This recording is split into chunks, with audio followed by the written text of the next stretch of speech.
All right, I could not be more happy today to have my friend Seth here join me to talk about No Way Home. Seth, you saw it Saturday night, is that right? Yeah, I saw it Saturday night. Saturday evening in a very packed theater, Yep. and it was everything a weekend movie can be with all the craziness, especially with all the hype around a movie like this. But it Yeah. should be pretty fresh in the mind. Yep. I saw it. I went Thursday night and then I went again last night. So I'm very fresh here, but we're gonna be probably just going through it chronologically and then we'll just talk about it. I'm excited. I've been waiting to talk about this thing. There's so much here. I guess what the first I was a little bit surprised at how just immediate it picked up from the last one. Like I mean it's literally the same scene. Start just right where it picked up. Yeah, a lot of the Marvel movies recently, I believe, have tended to have sort of a slow opening crawl Hmm. of some sort of big scene or something like that. And this one was just right in on the action. And especially Yeah. if you had refreshed your memory and watched Far From Home recently, it really Right. picks up like right as that movie ends, which I thought was a killer way to open a movie. It was all very chaotic. The first Yeah, five definitely. minutes, it was just nonstop, swinging Yeah. around, talking to people, getting yelled at, all these different things, and it certainly got your attention, which I'm sure was their intention when they were crafting the movie. Right. I see a lot of people be like criticize this beginning for doing the thing that Marvel does frequently of like interjecting like unnecessary humor into like an otherwise pretty serious moment. But I feel like for Spider-Man, like that's kind of what you kind of want it to have that humor. Like if this movie started out just like super depressing, it would feel a little bit weird. Like I feel like all the stuff that him FaceTiming Ned and them just being like, dude, like it was just all very. It felt true to the character, so I thought it was fine personally. Yeah, especially there as he's on the bridge and MJ is Yeah. like teetering off the edge of the girder. The fact that he like forgets that she's there for a second, I thought that was Hmm. that was pretty great. It seems Yeah. like it was very true to form with Spider-Man that even in like the face of sort of a life or death situation, he was like still humorous and surprised because he's Right. just a kid. So I Yeah. thought I felt like that was great to start off that way. Yeah. And then we get to kind of like the legal scene, which was pretty funny. Ned's little like deposition or whatever that's called, the interrogation, I guess. So funny. You could just see where it was going. Every time he was like, "Oh no, no, I'm not. She didn't tell me. I told her. I've been the guy forever." Like you could just see it go, and you're like, Ned, just just stop talking, man. Yeah, the whole guy in the chair motif I thought was pretty Hmm. funny. Yep. That it definitely reminded me of other superhero movies where there's someone tapping away on a keyboard to make sure that the hero can get through security or something. And that's been that and comic relief have been Ned's role really Totally. in this trilogy, and I think he knocked it out of the park on all the occasions. And it really did remind me of the scene from the first Ant-Man movie. I believe it happens in the second one as well, where um, the story gets explained like really quickly through the eyes of multiple people. That's what it felt Yeah. like. Ned's interrogation tactic was almost as bad as storytelling tactics from Ant-Man were. So I thought that was pretty funny. Yeah. It was just so funny how you could see it coming. And then I mean, like you said, the movie like it gets going quick. Stuff's happening quick at the beginning. You go right from like the bridge and then Ant-Man and Happy find out, you go right into the legal stuff, and then they're like back at school, which was like very startling. I felt like it was just all of a sudden they're back at school, everyone's there. I thought it was interesting like how divided the school was because I thought they were gonna. Even Betty at the beginning when she's like reporting, she's like, "Go get him," and I was like, "Isn't this guy like charged with murder of like a lot of people, and they're just like, oh yeah, go get him, have a good school year. Yeah, it seems like that divide that they set up there at the beginning when they go back to school was supposed to represent like the wider world. That there were Hmm. people who are now big fans of Spider-Man because he's such a public figure and they think he's, he's a New Yorker and he's protecting New York and all these things. But then there's the other side of people who think that the allegations are true. They might watch the Daily Bugle, so they buy into some of Jameson's sort of propaganda nonsense that he spouts throughout the movie. And I thought it was really interesting that they send him back to school because it reminds you that he just went to space. The Hmm. blip happens, Thanos 5 years later, he's still a kid. Like the 5 years went by, but he was gone for all of that. So Yeah, now he's just a kid again. And right. it's really reminding you that in this movie, Spider-Man is a human being. He's Hmm. he's not this like cosmic guy like Thor who is a king and has all these powers and all these things. Like he's just a kid. He's from New York. He has to go back to Yeah, school. He wants to get into college. And I felt that really grounded the beginning of the film because you yeah, sort of knew that so much nonsense was about to happen. You sort of needed that grounding right at the beginning.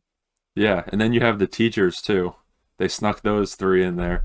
I saw some people say it was a little bit long, which I can definitely understand. Like they might have lingered a little too much, but I feel like they had to get those because those guys were some of the funniest characters in the first two movies. So they kind of just needed to get them in there before getting to like more important stuff. But I feel like they're always funny. They just the whole like, oh, some of the students put this together for you, and the guy's like, that was you, man. And he's like, no, no, I just helped. I like the chemistry that the teachers have between each other.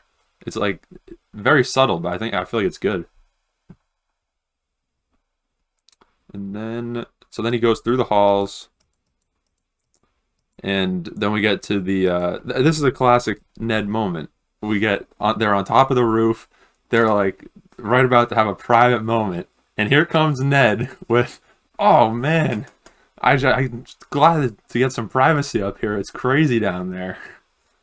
I mean, he was just great, good timing throughout the whole movie. I felt like they're talking about colleges and Yeah, his role as the third wheel was mhm, really much needed, I think, in this movie because there was a definitely, lot of dramatic moments, sort of emotional moments between MJ and Peter where they're just trying to figure out where they stand. Peter tried to do a really selfless thing to help his friends, and it affected a lot of people's lives and deeply affected his own. So they're trying to figure it out, and then here's Ned. Ned's just Ned's just there to give oh, hugs and be oh yeah, supportive. And I think he really fleshed out his role as the sort of Robin type character in yeah, this movie, where he's there to, he can kick butt occasionally, he can do his thing occasionally and help save the day, but he's there really to hype up Peter and to keep things ticking along emotionally and mentally for Peter Parker. And I think that's a really funny role to include in the movie. And you're right, that moment on the roof is just, I think that'll be remembered for a while because yeah, it's such a perfect yeah. romantic moment Yep. shattered. It's just fantastic. Here comes Ned. And then this was Yep. one of we were talking like before we turned on the recording about like you said the people in your theater you thought they kind of like missed a lot of Ned's little one-liners. This might be his best one. And I was sitting there the second time I watched it. I was wondering how it played outside because obviously we're from the Northeast. And so Peter's like, "Oh yeah, MIT will be great. We'll all be together. They have crime there. I can be Spider-Man." And Ned goes, "Yeah, they got wicked crime." And like for us, that's like, oh, I see what he did there. But I feel like for a lot of people, it was kind of like that probably just went right over their heads because they have no idea what that means. 100%. The Wicked line was really funny, and they're also like, "Yeah, I'm gonna be in Boston." And in the back of my mind, I was like, "Isn't MIT in Cambridge?" that's Yes, yeah, yeah, that's yeah. what I was thinking My immediately. I thought that was pretty funny, and I'm yeah, the sure, first time yeah, my dad was sitting next to me, he goes, "Well, Cambridge." exactly. I think they included that on purpose because it's sort of this ideation that Peter has that like they need to all go to MIT and They Mm-hmm. need to live together. And I think it's so funny that him and MJ are in a romantic relationship, and then they're also gonna live with Ned. I just think that's so funny. Like Yeah, it just seems like a hilarious it thing sums to them up consider. perfectly. Oh, definitely. It Especially sums them up perfectly. as a college student, it's like, how would that even happen? Like Mm-hmm. you're freshman going into a college, how would that even work? But Yeah, it's just I think it's Peter's sort of frazzled mind at the beginning yeah. of the movie coming into play. It's there like, oh, this would be awesome, and like, well, that might not be how it works, but sure, you guys go for it. And then we get right into the college applications, which we were also talking about. Is one of the kind of flimsier part of the movie because these things turn around like instantly. And I think I might be wrong on this, but I think MIT is well known for getting their applications back on Pi Day, which is in March. But this whole movie takes place before Christmas, so a little bit of flimsy realism there, but we can overlook it. It's a Spider-Man movie. We don't need everything to be perfect. Definitely. Movie magic comes into play a lot with Mm-hmm. the timing of things in movies, and something like that, you just sort of have to nod your head and be like, yep, Yeah, okay, I'm going along with it. yeah. You got to pick your battles with that stuff. We also get another good Ned one-liner. I'm looking at this scene here when Flash comes in, and he's like, "Oh yeah, Boston," and then he's so shocked that they didn't get in, and Ned just goes, "Yeah, because we're actually friends with him." It's just like Flash did such a 180, and I remember seeing at the end of the last movie, people were saying how they saw a lot of like his parents aren't around and like that kind of stuff. I do kind of wish that like that was explored just a little bit more in terms of the overall story because I feel like that's going to be just kind of brushed on now like because he's already done this 180. I feel like it's just not going to be important anymore, but I think it could have been interesting to see some of that stuff. Honestly, I think with Flash's character, it's like there's he's almost like the antithesis to Ned. Like Mm-hmm. Ned is I think Flash is also pretty funny at times, but they're both these sort of funny characters. One of them is wholeheartedly concerned about the well-being of his friends, and the other one is only concerned about his own self-image. Yeah. And I thought the book that he comes out with the book and he's showing the press the book. Yeah. I thought that was hilarious. I thought the whole ensuing MIT situation with him was also hilarious. And it's good to have that balance because if it's all Ned and Peter being wholesome to each other, and Yeah. then MJ's like just truly, I don't even is she's nihilistic, but she's also like Yeah. funny at the same time. If that was all you had and there was no sort of mean spirited bully Right. character around, which we can obviously talk about later with some of the villains, I think the Mm-hmm. movie would feel too cushy at the beginning because the situation is fairly serious for them, and it feels Right. like Flash is like reminding them that he's making money off of their misery, and I just Yeah. think that's pretty funny. But props to him because I mean, he turned that book around quick Yep, because he must they have been didn't writing immediately. they didn't know that he was Peter Parker and it's a serious book. It's not a Yeah, it's a 150 hardcover. page. Yep, It's a big one. hardcover, So book sleeve. It's got yeah, everything, glossy cover, all the things you need. credit where credit's due. Absolutely. So that's kind of the whole introduction. That was actually I'm looking at the timestamp now. It was only like 15 minutes into the movie. Like they only spend about 15 minutes on that, which is I mean that's not too bad. They get a lot of information there, but then he goes to Doctor Strange and things kind of this is where the main plot of the movie starts picking up. They actually I don't know which trailer you had watched before, but they actually changed a lot of stuff from the trailer. Like I remember in the trailer, it ends with, or in the middle, I suppose, Wong is kind of like, "Don't even think about it. Do not do this." And Strange is like, "Oh yeah, no, we won't," but gives that little wink. Wong's totally cool with it in this. He's just like, "Oh, just don't get me involved." So I don't know why they changed that, but it didn't Yeah, affect too much. Wong was concerned with higher things, as he says, Yeah. because now the mantle of the Sorcerer Supreme is now resting upon different shoulders. It Hmm. almost felt like Doctor Strange was like, if I don't have to worry about having this big title, maybe I can do some more mischievous stuff and get away with it. That's almost what it felt Yeah. like. But you're right, Wong was almost like nonplussed about it. He just like didn't even care. Yeah, and I wonder what he was doing. He was moving all kinds of luggage. I wonder if there's any kind of story to that, or if it's kind of just give him something to do in the scene so he's not just standing there.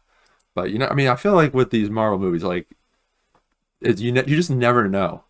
Like there always is a chance that that could be a factor later on. So I guess we'll have to just wait and see. But yeah, and I totally agree. Like it almost felt like Doctor Strange is like, I mean, he's wearing a sweatshirt and sweatpants, and like it seems like he's kind of just like, well, if I'm not Sorcerer Supreme, like I have nothing more to learn. I'm just kind of here, so I might as well just have fun. And I think there might have even been a little bit of like, well, I'm gonna do this because I gotta prove that I am still good. Like the Sorcerer Supreme thing is not based on skill because he says, "Oh, it's on a technicality," which I thought was pretty funny too. Because I I mean, feel like it is a technicality, yeah, you yeah, know. because he was Sorcerer Supreme. It's almost I wonder why it doesn't get passed back to him because it's kind of a it feels like it should be like oh, you were the sorcerer and then I came in as like in your absence, but now you're back, so you get it back. But I wonder if maybe he doesn't even want it. Maybe he doesn't want the responsibility. I think potentially with him going through what he did go through during the sort of Infinity Gauntlet saga, Hmm. losing the Time Stone and having to sort of come back to real life after the blip happens and readjust to things. Maybe his rivalry with Wong sort of got in the way, and Wong sort of wanted to hold on to it because he wants to prove that he can be just as useful as Doctor Strange when it comes to protecting the sanctum and doing Yeah, things like that. But I don't know. It seems like the mantle was always a little bit uncomfortable for him, even though I'm sure being a very prideful character, he likes the idea that he's the best yeah, sorcerer. that's I think true. maybe a little bit too many prying eyes on him, trying to check in and make sure he's doing the right thing with that title, and that definitely doesn't seem like his style.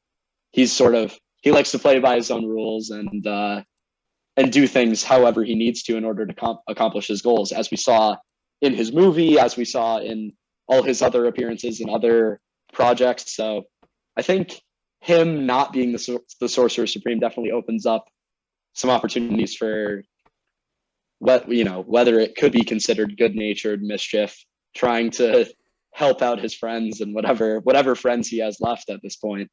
It seems Right. like that's the direction they were taking his character in this movie. Yeah, and then we get the big spell scene, which was a lot more elaborate than I was expecting based on the trailer. I mean, there was a lot more between in the trailer. It kind of just showed that like he gets annoyed and the spell goes wrong. This you have like the fabric of space and time being pulled apart and then he's controlling it. I mean, I feel like it just shows how powerful Doctor Strange is. I mean, he does a lot of really impressive stuff in this movie and this is definitely an example of that. But this was a moment like I love Tom Holland as Peter, but this was a moment where he's on the screen and you're just getting like annoyed at him. It's just like, dude, just stop talking. You can anyone like at this point, anyone that you need to tell, like just tell them. They don't Aunt May was mad at you the first time because you were doing all this stuff and she like you didn't tell her. She found out because you were wearing the suit around the apartment. So if he was just like, "Hey, May, I'm, I have super strength and super this and all this, I have a sixth sense and I'm Spider-Man." She probably would be like, "All right, be careful." I'm sure MJ would have understood. Ned, of course, would just be like, "Oh, dude, that's so cool." So like he should have just kept his mouth shut.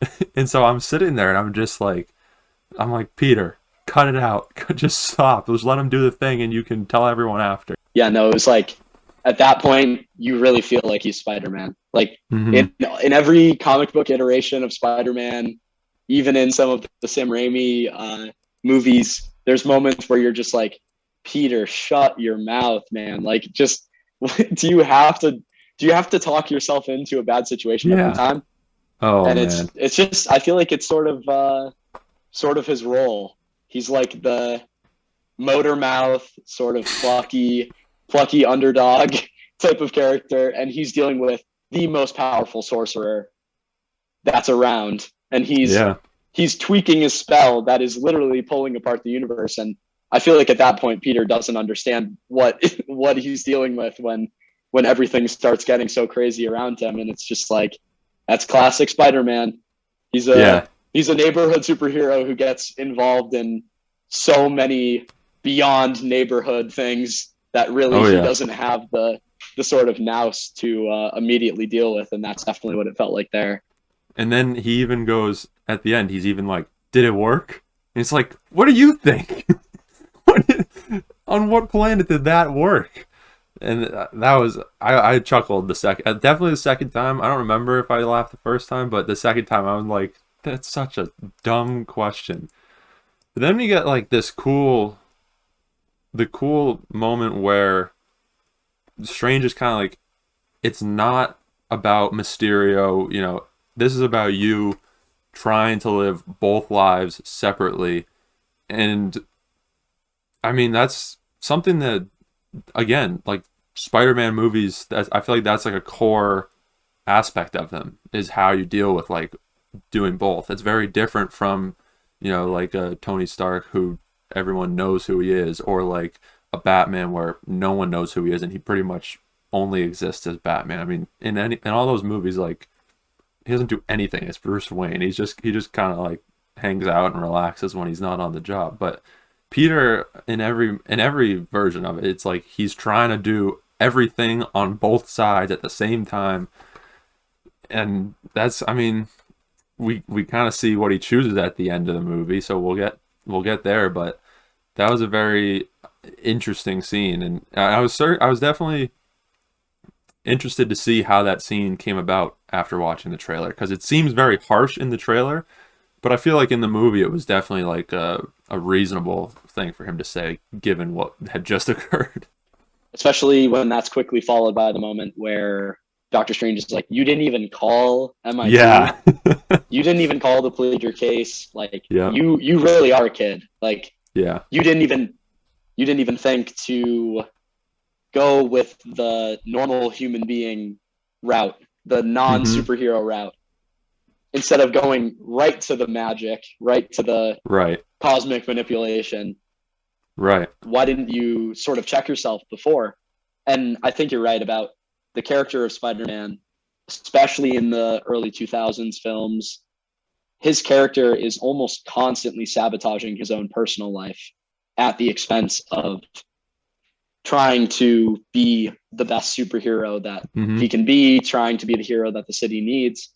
And his romantic relationships are strained. His friendship relationships are strained.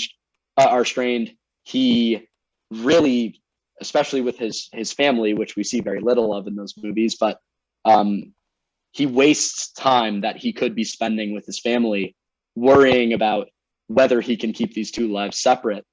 And instead of using the mantle of the superhero to protect his family, he almost puts them in more danger by trying to hide part of his life from his family. And I think you really do see that here, because it's just like the whole situation with Mysterio is about a very smart person manipulating a very powerful person into doing things that he doesn't realize are harmful. And Yeah. Peter sort of has to come to grips with that. But what Peter's doing to himself in this movie is doing harmful things to himself in order to try and help these people who don't even know what's going on. Right. They're like completely hidden from what Peter's trying to do behind the scenes. Even Yeah. though these people love him and they know he's Spider-Man and they support him, he still keeps trying to go behind their backs to hide these things from him so that he can fix their situations, so that he can help Aunt May feel safer and maybe help her and Happy get back together, and then help Ned and MJ get into college. He tries to do all these things the skeeviest, underhanded way possible, just so they don't know. And it's like, if he had listened a little bit closer to what Doctor Strange was saying and what his loved ones were saying to him, I think he would have realized that there were a lot easier ways to fix the situation. And he just kept going down a rabbit hole, kept going further and further down a rabbit hole into a bad situation. And it really is all about him. And Doctor Strange is right about that. It's all about this particular Peter Parker, which of course you have to specify, doing rather childish, immature things, which has always been part of the Spider-Man character. So I think they really brought that to the fore in this movie. And then it's really the good stuff now. He leaves, he goes to the bridge, he goes to kind of, you know, try to get them into college.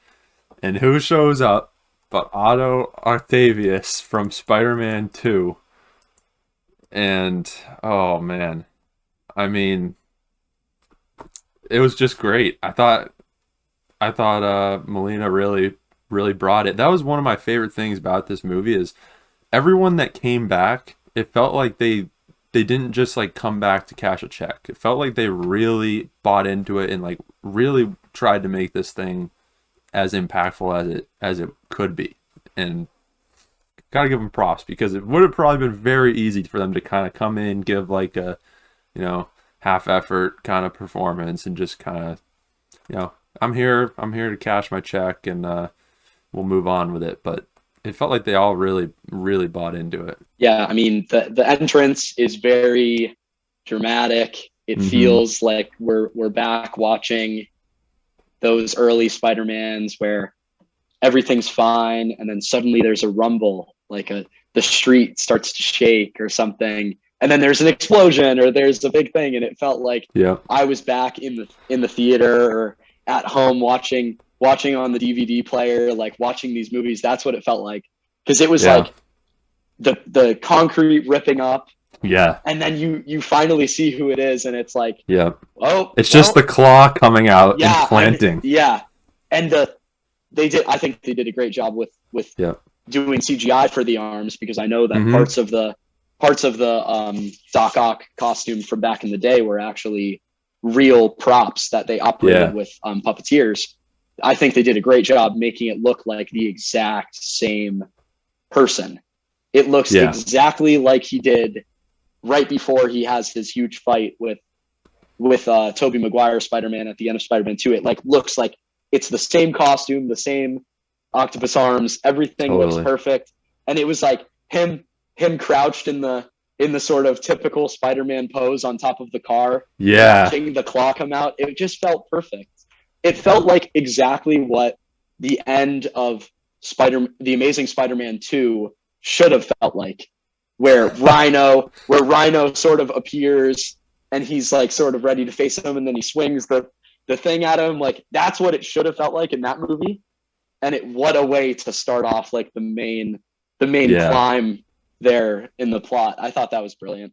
Yeah, and that I feel like that line is going to be iconic now. And he just goes, "Hello, Peter."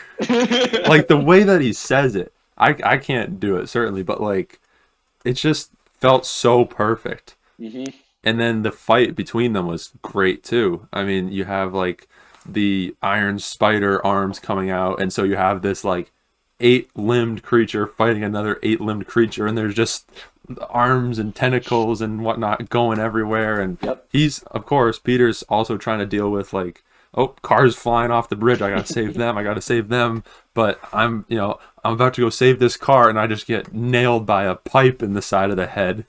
So I thought that fight was awesome. And definitely an homage to previous Spider-Man movies with the cars falling off the bridge. Yes. Because we've seen two pretty iconic life-saving maneuvers by previous iterations of Spider-Man. There's in Andrew Garfield's Spider-Man, the mask, where he gives the kid the mask. And then I believe also in Tobey Maguire's Spider-Man, there's another car bridge scene that has a similar sort of life or death thing where he has to fight the guy Yeah. as well as catch the cars. And the car catch combined with the train coming through on the Oh bottom, man, yeah. I wasn't expecting that. I thought that was great. Also, props to whichever special effects house did all the particle simulations for this movie, because the car flying through the barrels of water Yeah. and the huge plume of water that comes out, like, Yeah. bravo. Like, that's just it just adds to the sort of ridiculous level that Disney and Marvel have been able to reach with these movies, where the simplest thing just looks Yeah. gorgeous, and it's just like perfect water explosion, Yeah. perfect cement cracking, all these things Hmm. just look so brilliant. And I thought the way that they had Otto like take the nanotech and then Spider-Man gets control of it. That I thought that was like a really clever way to kind of like just stop it without, actually defeating him, because obviously you still have a long way to go. But I thought that was like it set up a lot of things in the story really nicely, and it was kind of, you do kind of like understand. It's like, okay, yeah, yeah, that makes sense. Otto would be able to, take it. He's a scientist. He would know what nanotech is. It is good. And then we hear something, and we see a little orb roll across, and all of a sudden, here comes Willem Dafoe, but transported back to the dungeon. I was I was really I was ready for a fight there. I was ready for Green Goblin to go at him, but I get why they held off a little bit. Yeah, when you see the spike on the end of Doc Ock's tentacle about to push into Peter, Mm-hmm. you think like, wow, this how is he going to get out of this? He somehow gets out of it, of course, and then Yep. he's back on the bridge, and it's like, okay, now his luck has run out. He's going to get blown up pretty bad by Green Goblin, and then they just pull you out of there. It's like, oh, Doctor Strange has intervened, and it's just, I Yeah. think it's perfect. It speaks exactly to what the movie's all about, and Mm-hmm. it's like, expect the unexpected. There's going to be twists and turns. The order of things that you're expecting is not going to be the order that they happen in, and all of these things start to play into each other very rapidly as the middle portion of the movie goes on. So I think that was perfect from them. Yeah. And then we have Ned and MJ show up, and it's you kind of get the Scooby Doo aspect of it. Um, I thought that was funny. Ned, I mean, again, he's just so happy to be there. Peter's, apologizing for getting them into this situation. MJ's like, yeah, just, it's, I understand, but just maybe tell us. And Ned just does not care at all. Ned's like, oh, dude, totally fine. Look at this. It's a torture rack. Like, I was waiting for him to, he has like a crossbow or something. I was waiting for him to just like accidentally fire it at something. I'm surprised they didn't, to be completely honest. Yeah, no, I was surprised as well. I thought while he was sort of like hoisting the crossbow and like talking at the same Hmm. time, I thought it was going to shoot and break some priceless object, something like Yeah. that. Yeah. Oh, totally. So then we get Ned in the chair. Uh, Kind of an odd line. You could take the guy out of the chair. You can't take the chair out of the guy. I mean, fits well with Ned though.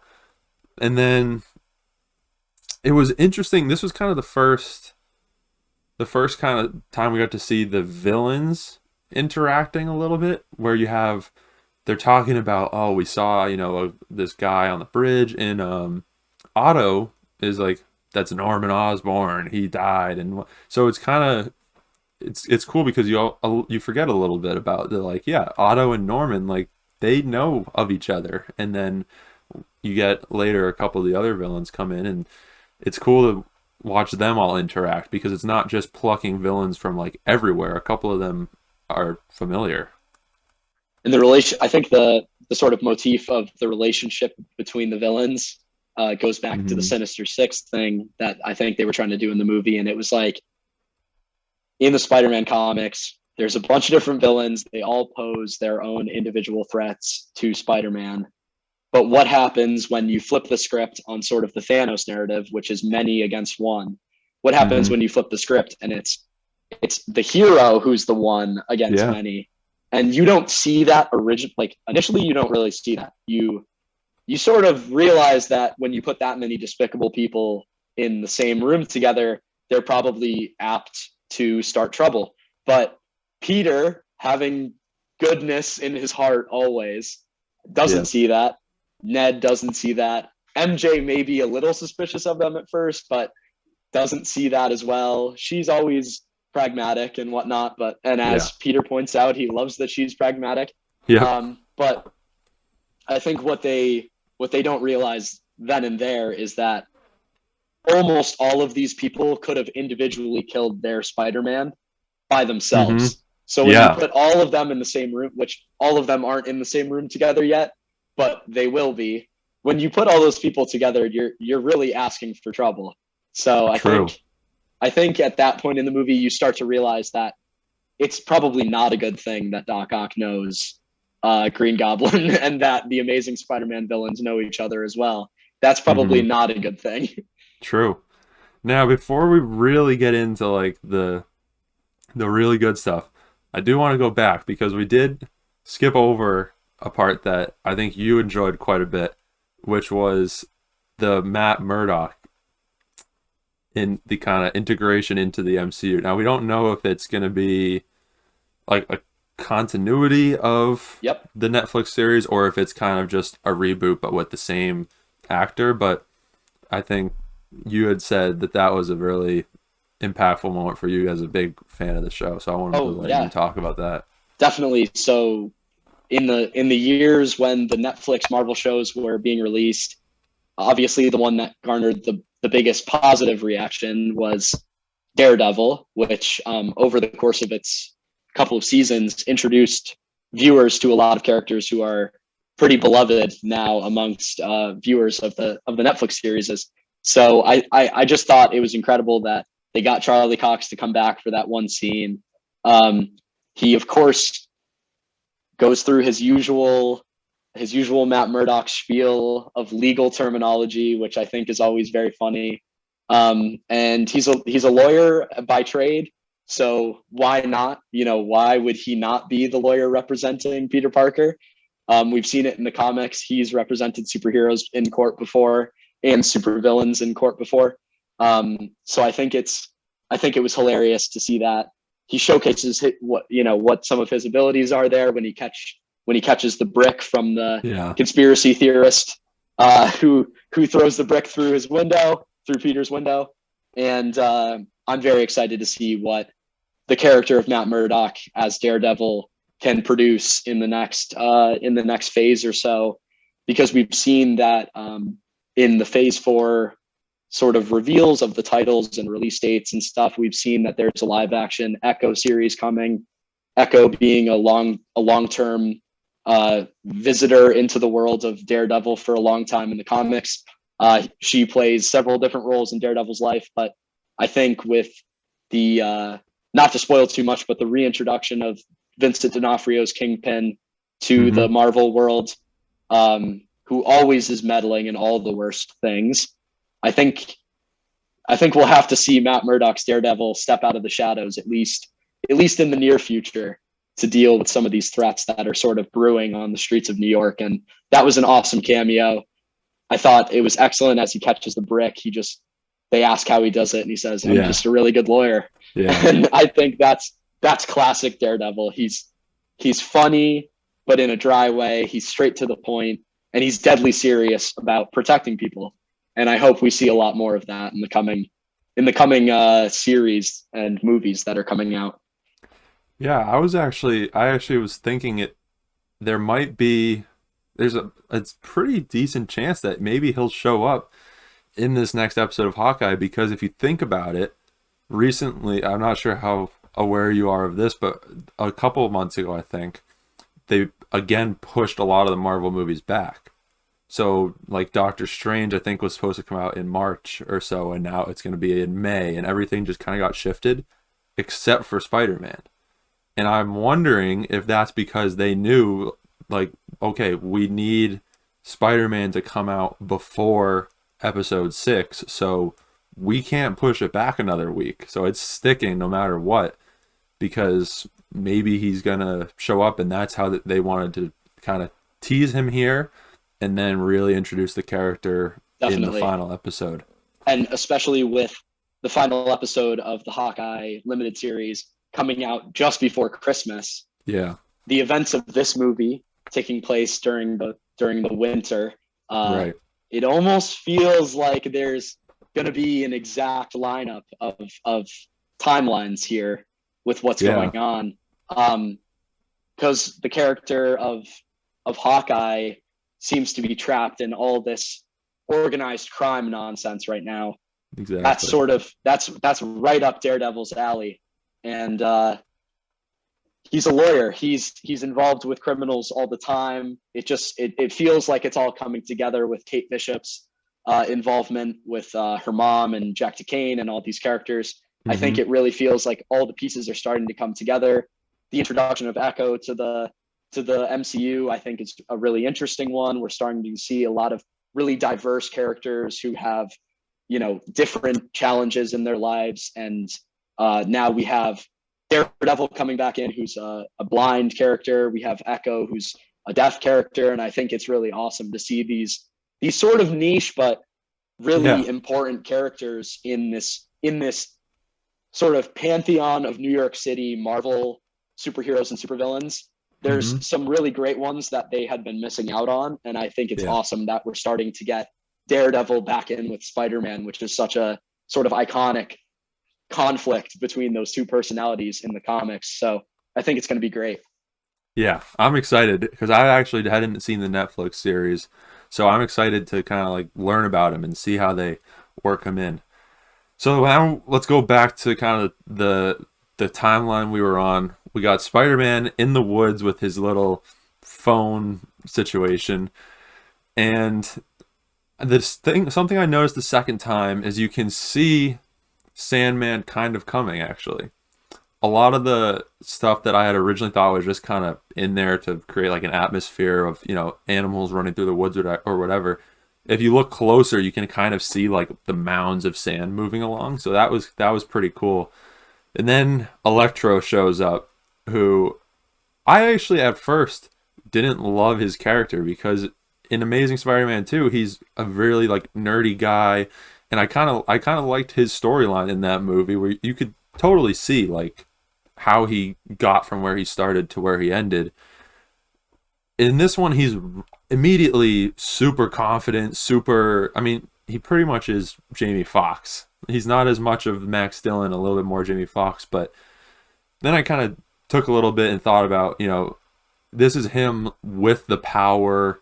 This, he's been kind of stewing on the power for a little bit, as he said, collecting energy and whatnot. So it does make sense that he'd be a little more confident, definitely to start. And I ended up, I think I've settled that I do like the character. So it was definitely a big entrance, though. I mean, all of these guys, it's we knew that they were coming, but it's still like seeing them there. It's like, all right, we're actually going for this now.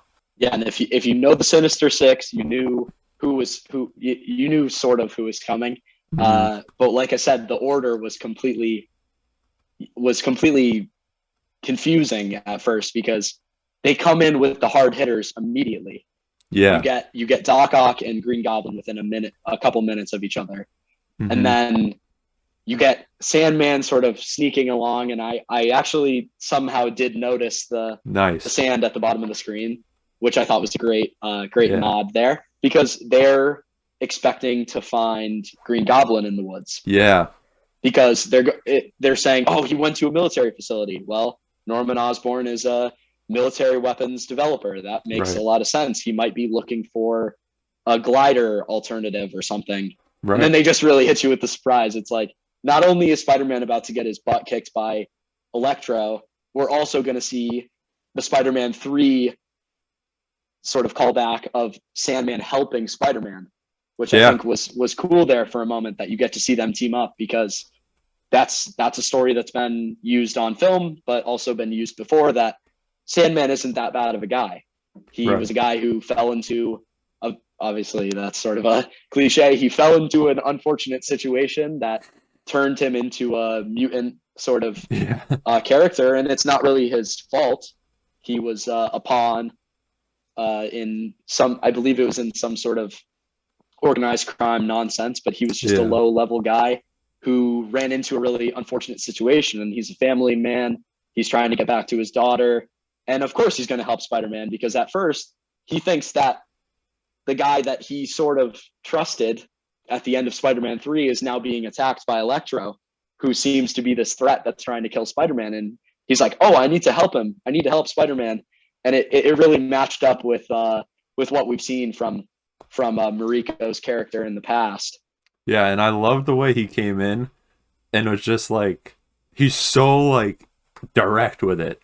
He shows up with the wall and he goes, "Peter, it's Flint." And it's, I don't know why, but it just like startled me the first time in like a good way. It was just I just was not expecting it to be so just like blunt, and it was just as it was much more right. Like the Daredevil is a much more subtle, there's no actual mention of Daredevil. It's you have to kind of know who that actor is. You have Doc Ock and Green Goblin kind of coming in. Electro shows up, and then he just comes in and he goes, "Peter, it's Flint." And so it was almost. I wonder if it was a little bit like, all right, we know Spider-Man 3 is a little bit less adored, so we're gonna make this one like really obvious. But yeah, I loved how he does help him out a little bit. And it's kind of like, hey, I don't know you, but like, can you just help me out real quick? And he's like, yeah, sure. And then he kind of turns. But I thought, like you said, they did a good job kind of keeping him true, which is something they did throughout the movie. They kept these guys pretty true to who they were in the past movies, which is probably why it works out so well. Yeah, you see characters who have very different personalities that are all conflicting. You have a relentlessly loyal Flint Mariko who is trying to get back to his daughter. His whole mission in Spider-Man 3 is to get back to being a dad. And he doesn't want to have superpowers anymore. He just wants to get back to, being there for his daughter, which he wasn't even able to do before he was inflicted with the super collider.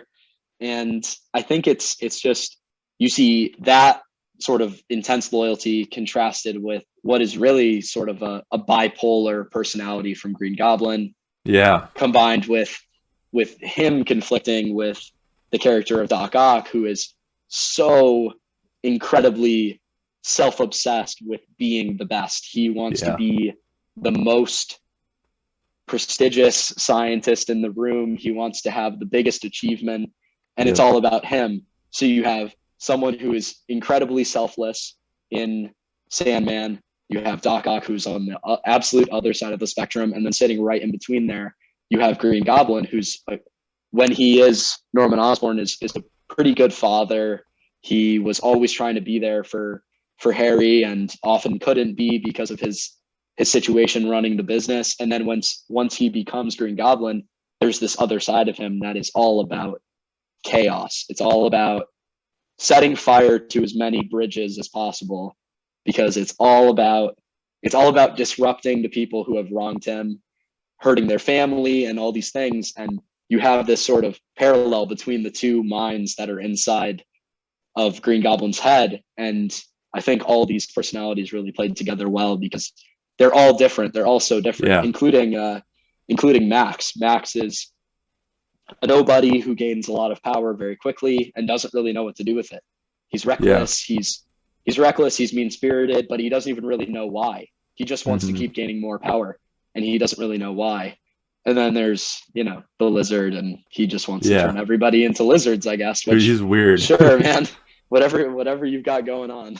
Yeah, and I liked their dynamic too, Max and the lizard, where he's kind of like, yeah, Connors is just a little wacky, but I mean, we might as well talk about Green Goblin here because I think this is really where he really kind of gets into it. I mean, Willem Dafoe did such a amazing job like portraying both of those, and the way that he was able to change his kind of speech patterns and his tone and all that so that it's very clear without them saying, oh, the goblins, it's the goblin now, or this is now Norman.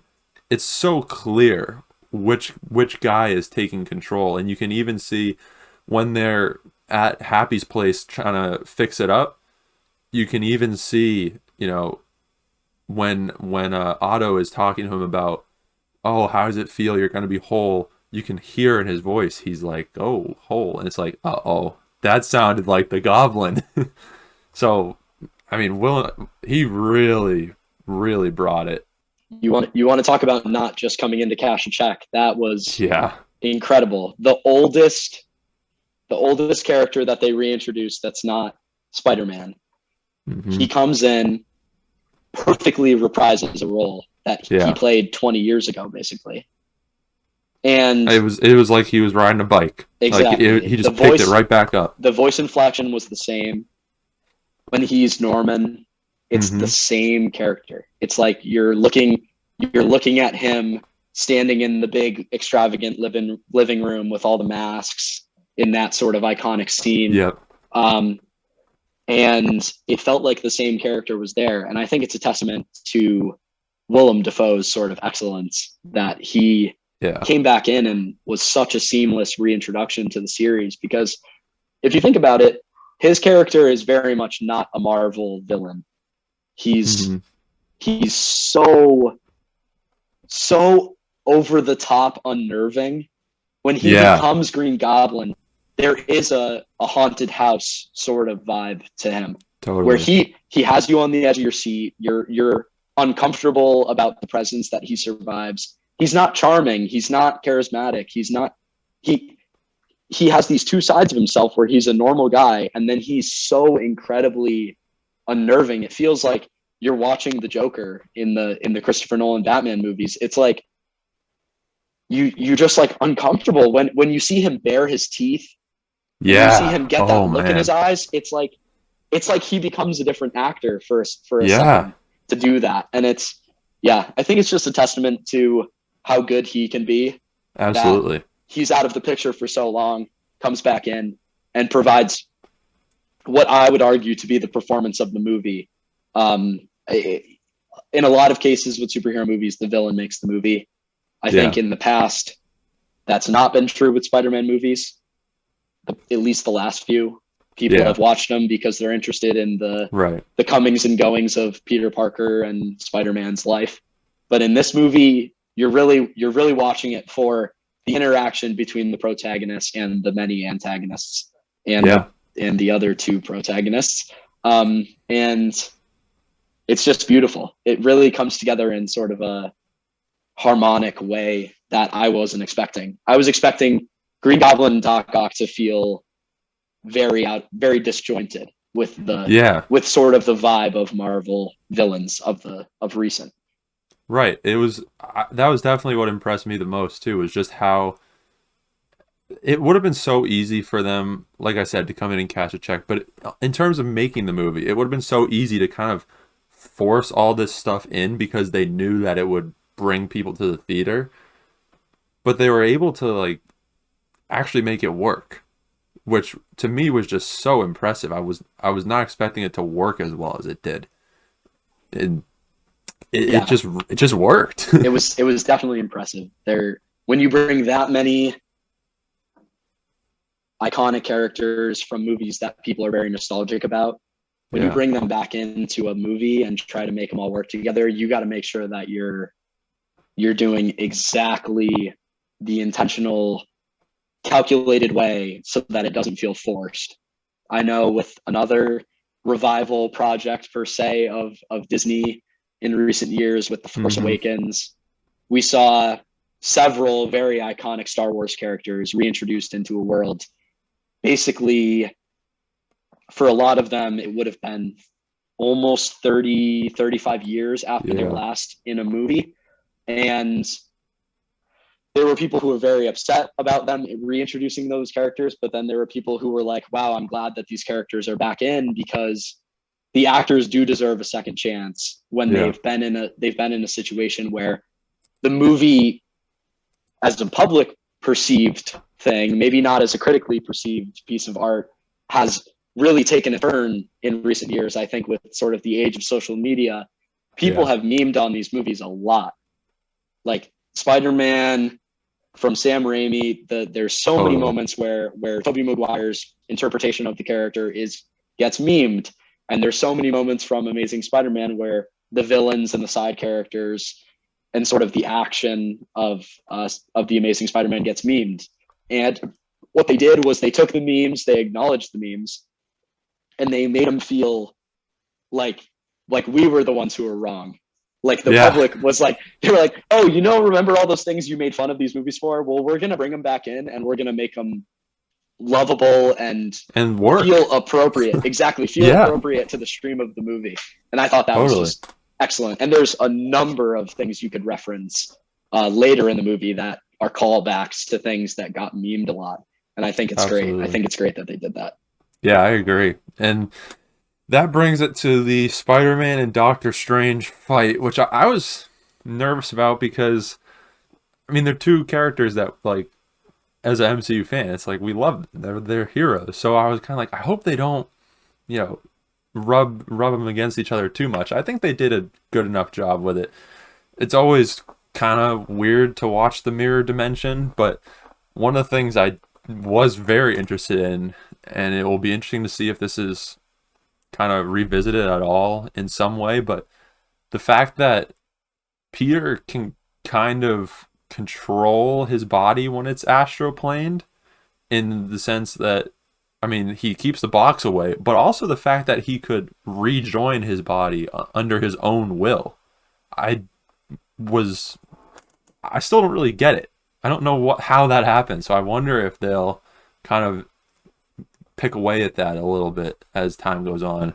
One of the, I think, the most fun and perhaps nerdy things to look for in these Marvel movies is what are the powers that are very obscure comic book references that they leave out of these major characters. Mm-hmm. Because in the past, there's been a few superheroes who have abilities that they've ignored. And I believe in one of the recent Spider-Man video games, they've explored the ability that Spider-Man can actually manipulate like electric things occasionally. And I believe that has something to do with something in a spider's anatomy, which I can't reference specifically right now. But the astral projection thing was really interesting because in that moment, you get to see the iconic wiggles of the Spidey sense above his head, which I thought was just visible, and that was perfect. Because if it was more than just visible, it would have been corny. But the fact that you see the wiggles of the Spidey sense from the comic books above his head was just awesome. But also the fact that he can like rejoin his body. We've seen that the most powerful sorcerer in the world has to have a defibrillator put on his chest in order for him to go back and forth between his body and the astral plane. So maybe Spider-Man, sort of like, as we'll get to, Ned has realized, maybe they have a little bit more interaction with the magic world than they realize. So I think it'll be interesting to see if that's ever revisited. Yeah, because it's a very subtle but very major thing. Yeah, like no one else can do that. Nobody else has been able to do it. Only the Sorcerer Supreme. Yeah, the previous Sorcerer Supreme. Right, the ancient one, I think. Yeah, the ancient one. Yeah, she could do it, I believe. Okay. But because she could bring people in and out of it, and she could bring herself in and out of it. I think she was the only one who could do it. So we'll see if they ever revisit that. Yeah, it was definitely surprising. And then, all right, I think now we can kind of start going. We could pick up a steam here and get into like the good stuff, because we have the scene where he's trying to help out all the villains, and he successfully helps Doc Ock, almost gets Electro. And then we get the spider sense that starts the huge fight between him and Green Goblin, and that's where Willem Dafoe really shines. That fight was just like, it was so manual. That was the thing that got me, is there was so much like body slamming, and not, it wasn't just him, webbing up the Goblin, and the Goblin wasn't they both weren't really using their powers for the most part. It was just they were just trying to beat each other to death. And the amount of like wrestling moves and things like Yeah. that you're referencing really reminded me of the first few Spider-Man scenes Hmm. of the original Spider-Man movie, Yeah. where he's in the wrestling cage with Bonesaw, and True. he's like getting the absolute junk beaten out of him. That's what it felt like. Yeah.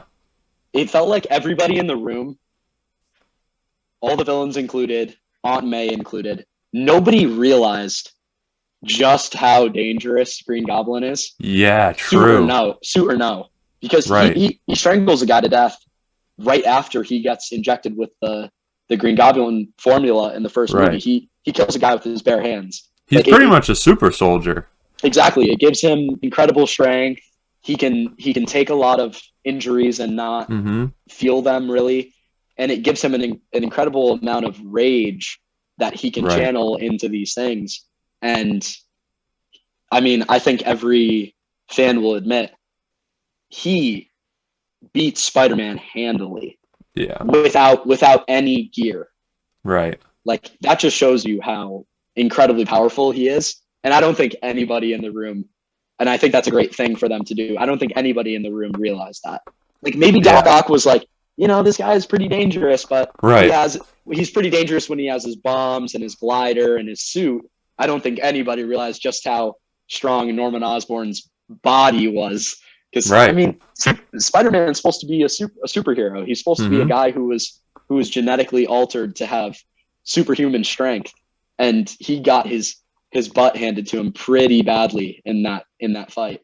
Yeah. And I think what you touched on earlier too about kind of like the maniacal nature of Green Goblin. There's at the beginning of the fight, Spider-Man kind of gets the upper hand for a bit and is kind of just wailing on him, and he just starts like cackling.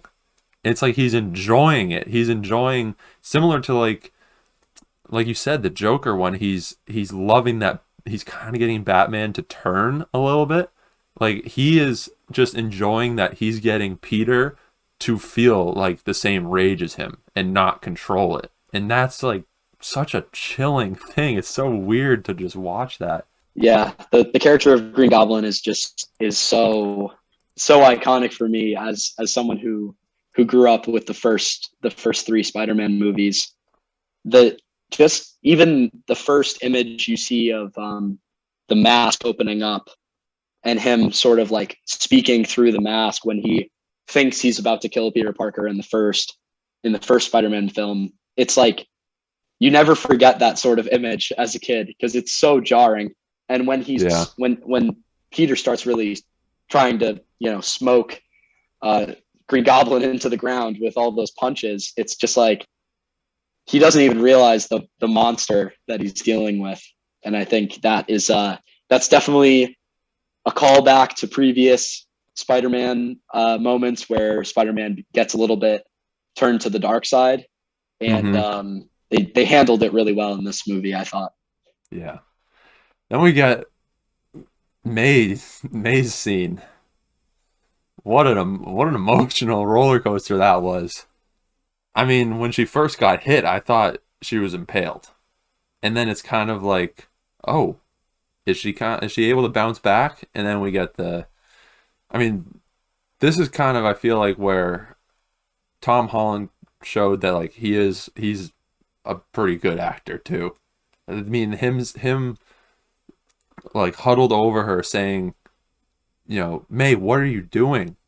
Just come on. Like he thinks he's like, is this a prank? Like it was just so gut wrenching, and I wasn't expecting it. Like truthfully, I just was not expecting to lose May in this movie. Yeah, I mean, it felt like as much as we could have seen the things coming about the Sinister Six coming back, and later some of the other things that get pulled through the in Doctor Strange's spell, it was almost like we were waiting for Spider-Man to have his iconic Spider-Man moment, Hmm. which in the previous two movie series, the iconic Spider-Man moment happens when the parental figure in Peter Parker's life, which in both cases previously was Uncle Ben, when he perishes from something that feels like Spider-Man's fault. And I was not expecting it. I was thinking like, oh, Aunt May's gonna throw Peter the thing. He's gonna stab it into his neck, and Green Goblin's gonna be cured, and then they're gonna have to deal with all the other villains. Him, Green Goblin, and Doc Ock are gonna have to deal with the other villains. And I just wasn't expecting it, especially when she gets hit. It looks like she bounces off of it. Like it hits her and she sort of bounces off of it. Yeah. And I turned to my friend and I was like, wouldn't she have gotten impaled because the front of the glider has the 2 spikes on it? And he was like, I don't know, man. And then she's laying there for a while and I just keep looking back over at him and I was like, oh, she's done. She's done. Like this is sad, especially because it's Happy's apartment and he rolls up right after. Oh. It's just, it felt, and that almost got me more, to be honest. Exactly. It was because it then was you really see heartbreaking. Happy looks, and you can see on Peter's face, and Happy, you can tell Happy knows. Happy knows from looking at Peter what's going on.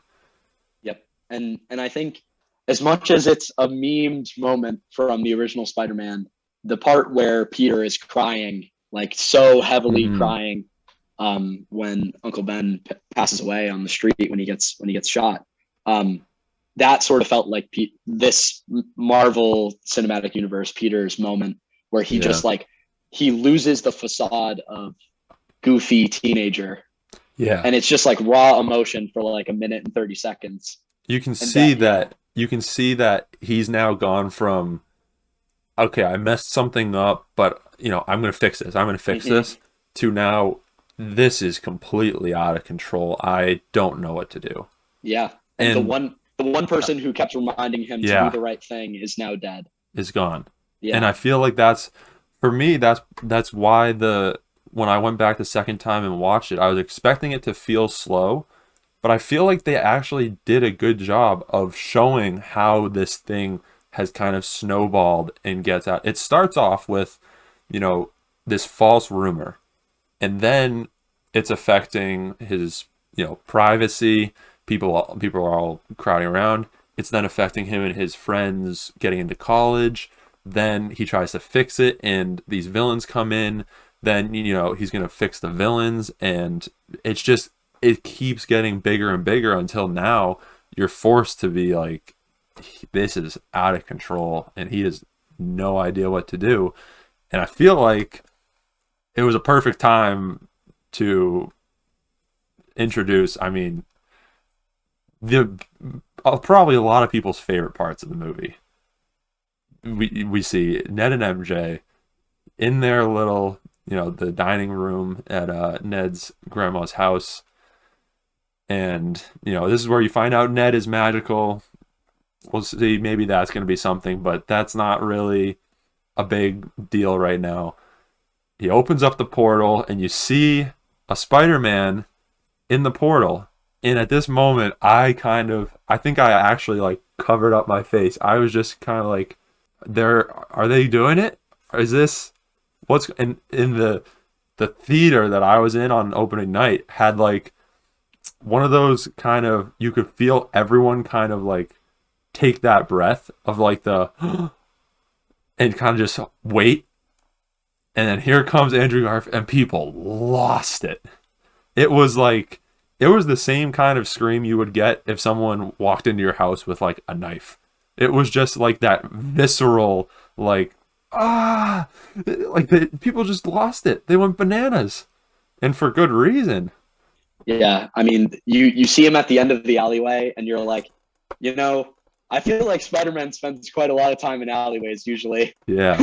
and in the previous movies, you're like, man, Tobey Maguire and Andrew Garfield Spider-Man both spend a lot of time in New York City alleyways. I wonder which one it's going to be. Mm-hmm. And then you see the super stretched out spider on the chest of the suit, and that's my favorite suit. I love the Amazing Spider-Man Spidey suit. I think it's stylish and just the right amount of like just the right amount of futuristic, but not like all the way to the point of the Stark Industries suits. Right. But when I saw him there, like at the end of the alley, I was like, that's Andrew Garfield. It has to be, because I know they want to put Tobey as the big second, Yeah, like as the big finale to that very right. dramatic sequence.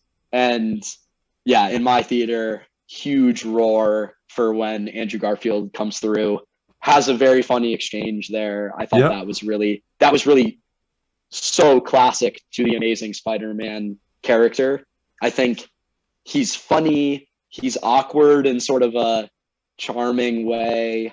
He's not as like aggressively nerdy Right. as Tom Holland Spider-Man and Tobey Maguire Spider-Man, and he's a handsome guy, and he comes in and everybody looks a little stunned, and I think Ned's grandma sort of has a crush on him, and it's a funny exchange of looks around the room. It almost feels like an old like comedy from like the silent movie era, where they're all just like looking at each other like, what is going on?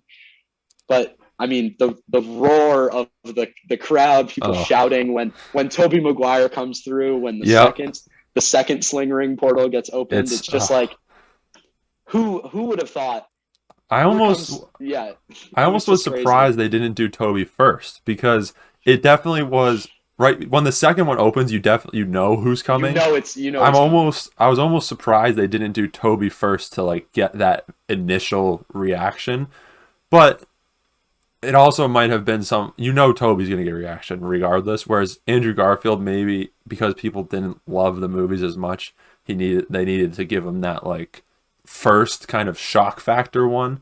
And because I I think definitely he does agree. deserve it. I think. I Yeah, mean, I don't think those movies were his fault by any means, but he, it's just such a great moment when those it two was come on the fantastic. screen, and then you get another Ned one-liner, which was a great one. That Toby steps in and he goes, "Ah, oh, great, just a random dude," because he's wearing the street clothes. It was just, When when he comes out wearing the regular clothes oh off the rooftop, I thought that was so funny because it yeah, really did remind me of Peter B. Parker from Spider Verse. yeah, okay, He's just like a regular guy. He mm-hmm, doesn't really want to be Spider Man anymore. Like he's yeah, just trying to live his life, and it's like Toby just walks in and he's like, "What? Like, yeah. He's like, what is going on?" I came in through this portal. Yeah, exactly. Because it's so funny in this iteration of Spider Man. He's already seen the most insane Mm-hmm. stuff. He's gone to Titan. He's been Right. on the huge ship. He's been in the same room with the Guardians of the Galaxy, who are all aliens. He's Yep. messed around with Thor and Doctor Strange. He's seen all these things. Peter Parker, the craziest thing he's seen is some black goopy Right. alien, and the craziest thing that Andrew Garfield's Peter Parker has seen is the Rhino, which we see Yeah. for a minute at the end of Right. Amazing Spider-Man 2. So I think both of them are like stunned. They're so confused as to what's going on, and I thought Yeah. that was so brilliant. And I loved when Andrew Garfield came in and was like, string theory, matter displacement, all this. It's all real. And that was a great, just like a quick little nod at like, all right, we know that you guys think he's not nerdy enough, but like he's still a nerdy Spider-Man. It's just not, to the extent of the others. I thought it was a good little quip. And then it goes right into the rooftop scene, which, am I correct in saying that was maybe your favorite scene in the movie? Yeah, it was definitely the scene that got the biggest like emotional draw out of me. I Mm-hmm. think the part Aunt with Aunt May was like, this is the Spider-Man moment. Like this is Right. when he goes from being a kid to being somebody who has to deal with serious consequences of what being Spider-Man looks like. And when they find him, when MJ and Ned help the two newest Spider-Men uh, go to the rooftop to find Peter, it's almost like you start to see that there's so many parallels between the story, and whether or not you got the movie spoiled for you or watched the trailers or whatever and saw that these two Spider-Man characters were coming into the MCU, you would have not realized all the parallels that they've made Right. in Spider-Man's MCU life unless you were looking very closely. You wouldn't have noticed all these parallels that they're slowly adding together, so that these people have almost had an identical experience Mm-hmm. where they've they've been given this power out of the blue. They use their brain to help themselves be better. They've created suits and created gadgets and all these things to help themselves be better at it. They suffer an incredible loss. They have to face a foe who plays with them psychologically. Garfield Spider-Man with the lizard and the fact that Gwen Stacy's father is hunting him and all these Yeah. things. You see that in Spider-Man Homecoming, that there's this idea that he's being hunted and that the police are after him and all these things. And you start to see that Marvel has so expertly crafted all these different parallels between the characters. And that moment on the roof, you really realize that like all of these people have impacted different groups of fans in their own time. And now Yeah. it's time for all of them to sort of combine their stories to make one collective narrative of what Spider-Man means to a lot of people. Mm-hmm. And that moment there where Peter's like, you do not know what I'm going through. And they Yeah. both do. They both do Right. know what he's going through. It's almost like the first time in a Marvel movie where someone goes through something incredibly tragic and there's another person there who actually knows what they're going through. It's like the first time that we've seen that happen. In Yeah. in Endgame, you see Hawkeye lose his best friend, and nobody really knows what it means to Clint Barton in that moment. But in Mm-hmm. this moment, all three Peter Parkers know exactly what is going on. Yeah. And You're so yeah, and right. it's just they see eye to eye, like right in the perfect moment in the movie. Right. And it again, they just the chemistry between all three of them, it just felt so natural. Like, and you would not have expected that. I mean, these are three guys that played three very different versions of the same character, and they're all on screen together, and it worked so fluidly. I mean, the way that they were bouncing off each other, and even Toby and Andrew, when they were isolated, they worked so well together. It was just so incredible to watch it all come together in the specific way that it did. I just feel like, like, if you're someone who likes Spider-Man, like, this is what more could you possibly ever want out of it? Like, I mean, how could it get any better than this? Yeah, like as a kid who grew up with Spider-Man, that was like the moment where it was like all the toys I've ever bought, all the Spider-Man video games I've ever played. It was like that is the peak. Like that is the peak Spider-Man moment. Like it will never get more Spider-Man than that. Like I Yeah, think it even because it was three so familiar characters compared to in Spider-Verse where it's these like right. random Spider-Man characters, with Spider-Man Noir being like the only one that I had ever even really heard of. Um, it was just like it felt so familiar, and like in that moment, you're like, Peter's in the MCU. Peter is in safe hands. Like Yeah, he's with two of the best guys he could be around. It just felt yeah, so good and familiar there. yeah. And there's so many awesome moments in this last battle that you have the three of them, you know, jumping off, swinging together. You have the moment within that where they, Andrew and Toby, swing off of Peter's webs, which is just like, it just looks so clean. You have them all landing in the order that they were, their movies released in. So you have Toby, then Andrew, and then Tom, lands right in the middle of them. But my favorite moment was the Andrew Garfield gets his redemption. It's even last night watching it for the second time, just like chills down my whole body. Like when it cuts and you see MJ falling in the exact same shot as Gwen fell, I mean, the first time I watched, I was just, my heart sunk. I was like, we're gonna have to go through this again. And Peter goes, and you're thinking, okay, he's gonna save her. Goblin comes in, but like when it pans to Garfield, Andrew Garfield, and you just see it in his eyes that you at the same time realize, as he's realizing, like what this moment is for him. And it's just like, it's such a powerful moment, kind of isolated within this giant battle. I mean, it was just incredible. So it's my favorite scene for sure. Yeah, I would say it's definitely up there for one of the best scenes in the movie, and it plays with your emotions because you think Peter's going to save her. Mm-hmm. He gets knocked out of the way, and his hand sort of just misses. Yeah. And in The Amazing Spider-Man, the web catches her, it gets her, but not in time. Right. So what you're thinking is like, Peter's going to get to her, but not in time. He gets knocked out of the way. Then you think, oh no, like Andrew Garfield is going to get to her, but not in time. And it's going to be another very sad story. But what struck me so much about it was, like you said, the way that it was the exact same shot.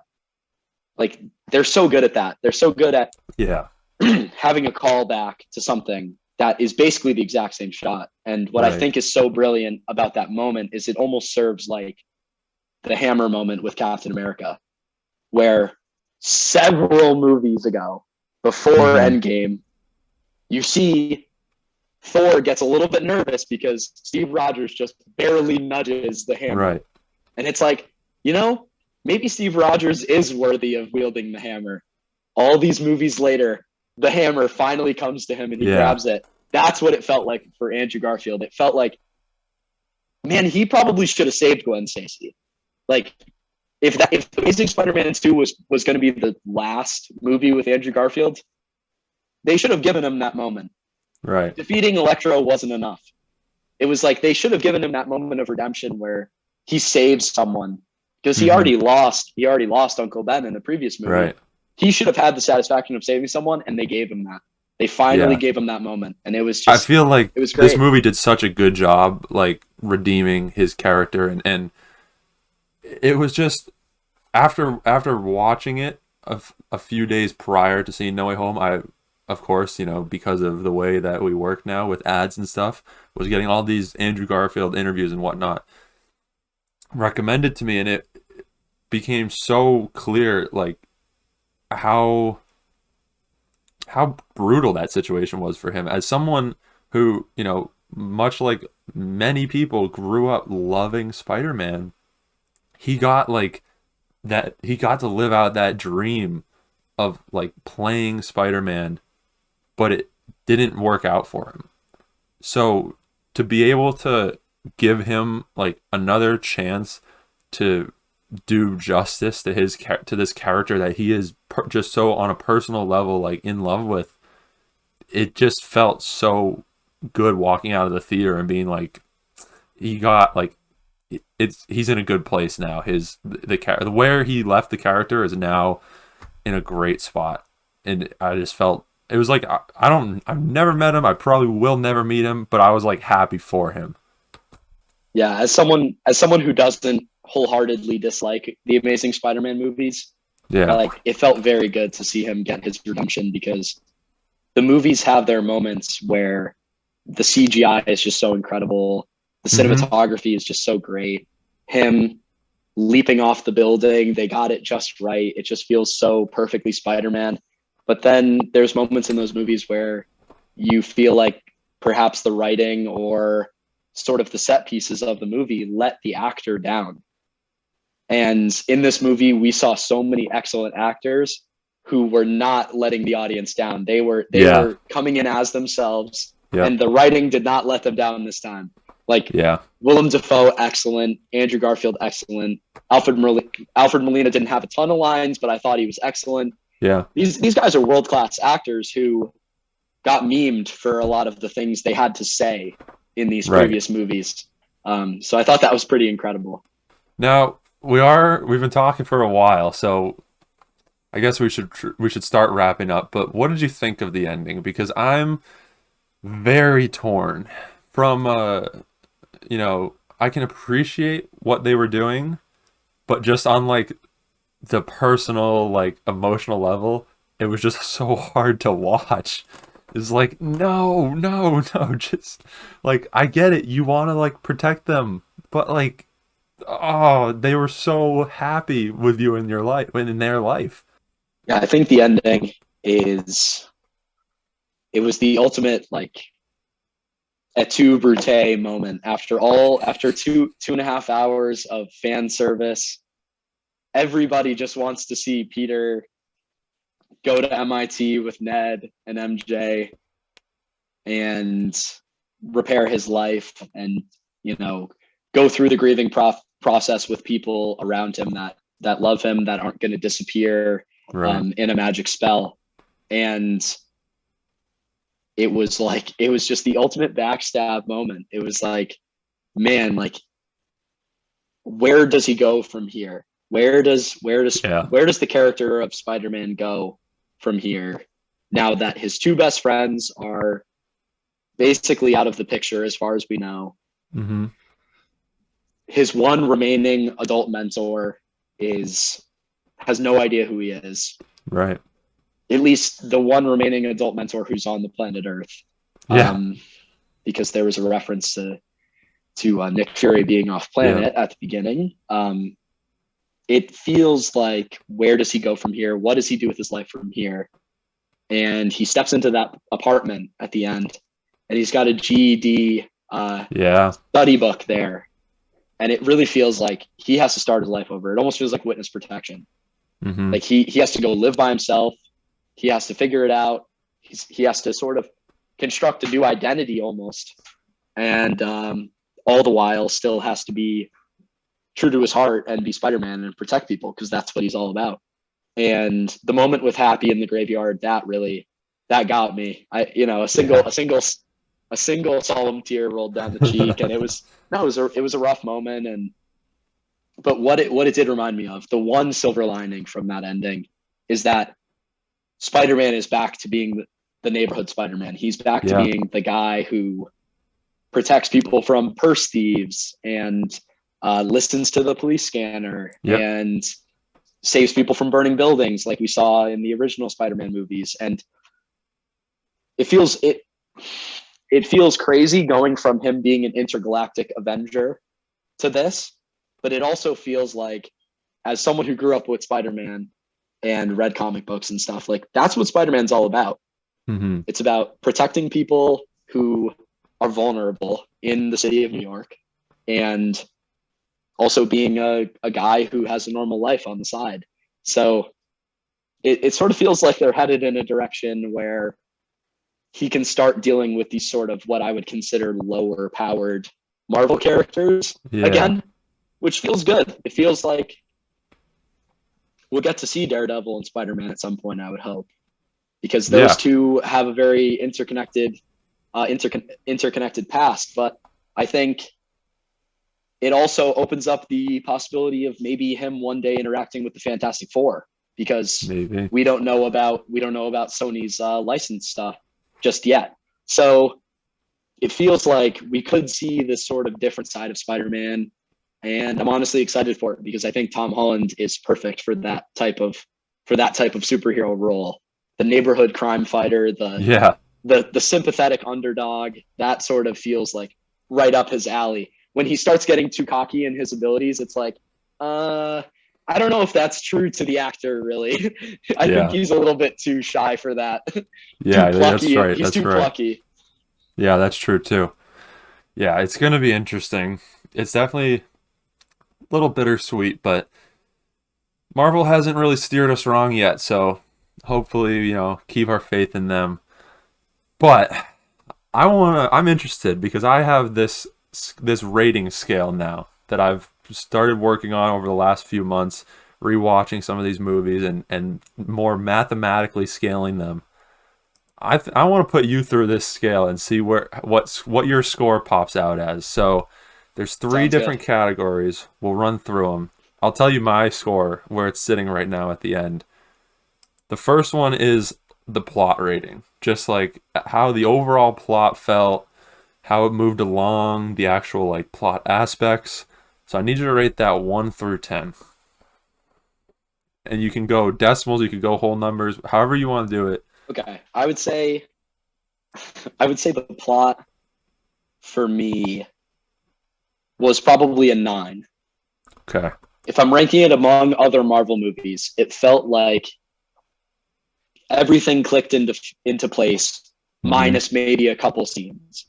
Yeah, fair Everything enough. felt the appropriate amount of time was spent on the things that were going to make the crowd the happiest, and it felt like everything moved pretty fluidly. So I would stick right at a 9. I'm not going to go any All right. higher than a 9 because I thought there were some parts that did feel like they were strung out a little bit, which I also felt about Eternals. Yeah, And I'll give it a 9 because there's only so much sitting in a movie theater seat that I can do. that's Um, fair. so yeah, maybe if I watch it again, it would be more than that. But in the That's environment I fair. watched the movie, it's a 9. Yeah, fair enough. All right, the next one is like the emotional rating. So happy, sad, laugh, whatever, just like the overall emotions of the movie. Again, 1 to 10. As a Spider-Man kid, it has to be a 10 Okay. because every single note was hit. Like every Hmm. single meme was redeemed. Every, every joke from Ned, at least with me and a couple of my friends, hit. It was the one-liners were there. The sort of the anger you felt with Peter during his loss. You felt the so the lightheartedness and the sadness sort of balanced each other very well. But then the triumphant return of the two Spider-Mans, I think, is what takes it into the ten range for me. Yeah, I can't fault that. And then the last one is like the villain rating. How good was the villain? That might be, you know, relatableness, whatever. However you evaluate like a villain in the movie, 1 through 10. What are we giving the villains of this movie? I suppose since there's not one. Yeah, since we're dealing with a whole cadre of villains, so Yeah. it's I think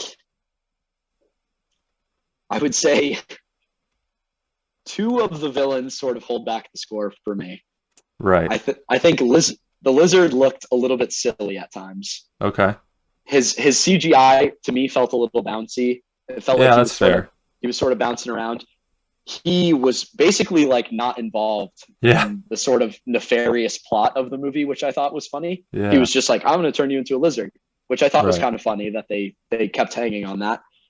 I did sort of have a problem with Electro Okay. since he is sort of supposed to be this like eccentric, crazy character. I felt Yeah.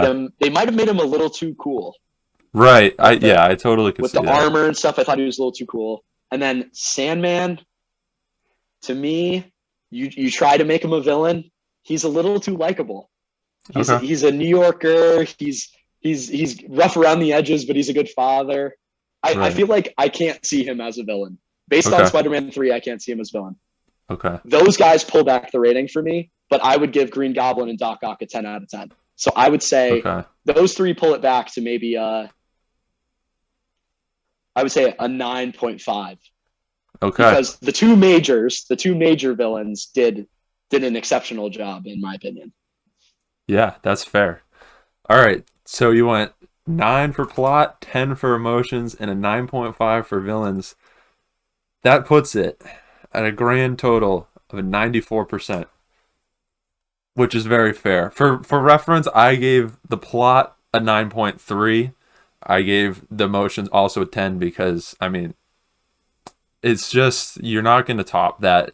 The emotions of especially being in the theater and like having that experience of people just screaming, like you're not going to top that. And then the villains I also gave a 9.5 because I again there's some that are so good and then a couple that are just there to kind of make up the numbers a little bit, but I feel like this movie it does maybe drag a little bit at the beginning. There are some scenes that are maybe just a touch too long and you could have moved it along, but the ending is just so it's so good. And I mean I'm not a big I'm not a film critic. I'm not, pointing out all these different techniques and stuff. For me, it's about how much you enjoy the movie at the end of the day. That's what the movies are for entertainment. And like walking out of this movie, you just feel like you just had a really nice full dinner and you just feel good. Despite the ending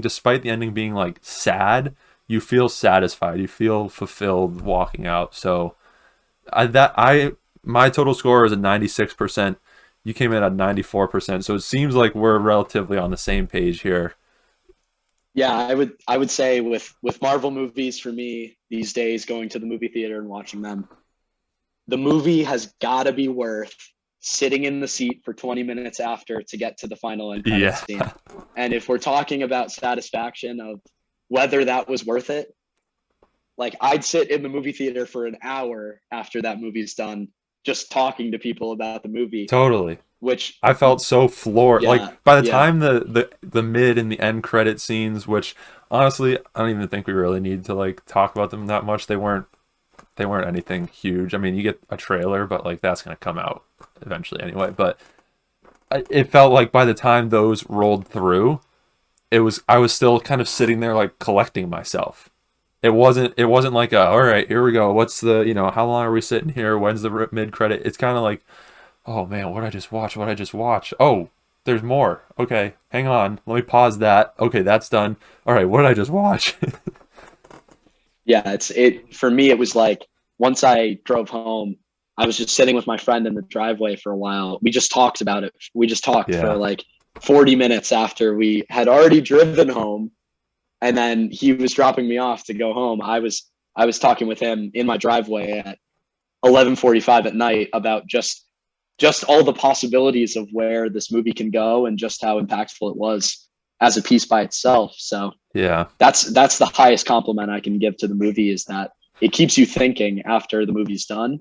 And all my favorite movies I've ever watched, all my favorite shows I've ever watched, once you click off of that final episode, or you back out of that final moment of the movie, and it keeps you thinking, that's the highest compliment I can pay to a piece of film. So I think this movie really did exceed my expectations. And even with the end credit scene and how I feel about the Venom franchise, at least it Yeah. leaves the door open for the symbiote to come through and provide some entertainment in the future for Spider-Man. So we'll see what happens. Yeah. It definitely leaves the door wide open for it to go in any direction. So it'll be interesting to see how it plays out. We'll see. But it's hard to imagine anything in the near future topping this. I mean, I also said that about Endgame. I was prepared to have a bit of a lull afterwards. And some of the movies definitely, Black Widow, Eternals, definitely kind of fell into that lull. But this was about as good as it could get. I mean, Agreed. it's however many days after we're both seeing it, and we just easily ripped through an hour and a half of Yep. just going through it and talking. So it's definitely going to be one that I'm talking about for years to come. Oh, I appreciate you hopping on here. It's definitely a lot more fun to discuss the movie with a friend rather than the webcam here. Yeah, no, And it's so much fun to just bounce ideas and talk Marvel. It's just glad there's so much to talk about. glad to provide some change in the routine that you've been doing with your movie reviews. But Yeah, yeah, this no, was awesome. it was a pleasure, and thanks for having me on. And hopefully, whenever the next big release is, we can hop on here again and talk about it. Yeah, I would love to. I think it's Doctor Strange, which is weird. It's far away, but It's far away, yeah, but it's I would, there. I was, You I would know, love to. I would love to. So I'll definitely be hitting you up for that. sounds good. Thank you All so much right. for having me on.